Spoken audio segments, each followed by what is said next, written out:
Partnerships can be a simple issue, and but it can be very complex. Partnership tax is used by a lot of different companies because of its flexibility. Generally, a partnership, say you have two people that start a business together and they form a partnership and they're both general partners, then they receive on their as a K-1 at the end of the year, the partnership fills out a tax return 1065. And that 1065, there are K-1, so each partner will get a K-1, and that tells them what their share of the partnership income is. And then they report that on their personal tax return. Now, for general partners, the income that they receive is subject to self-employment tax, just like a sole proprietor.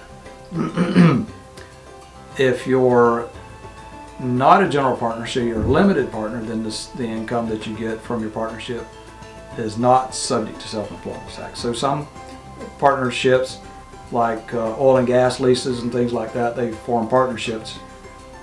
People that invest, sometimes through their brokerage firm or whatever, they buy oil and gas stocks and they'll receive a K-1. They're a limited partner, so whatever income that they get off of is not subject to self-employment tax. The partnerships are favorable to a lot of businesses, I said, because of their flexibility in how you distribute the income. So a partnership can, say if you set up a partnership, two people do, and the assets that you put in are 50-50 equal amounts of assets, so you own this partnership 50-50. But one partner works more in the firm, the other one is really just providing assets, doesn't do a lot of work. They can agree to distribute the income on a different percentage than the ownership.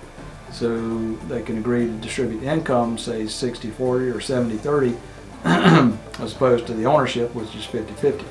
That's different than an S corporation, which an S corporation, if you're 50-50 owner, then your income is distributed 50-50, and any distributions have to be 50-50. So the partnerships are favored by companies. A lot of construction companies and things like that set up partnerships because of the flexibility. You have to keep in mind, if you are a general partner, if someone talks you into becoming a partnership, and I have seen this in other clients, that someone set them up as a partner in a business and they didn't really understand what the issues were, and then at the end of the year they wound up paying self-employment tax, which is 15% on their distributive share of the partnership. That's a 15% tax that they weren't expecting.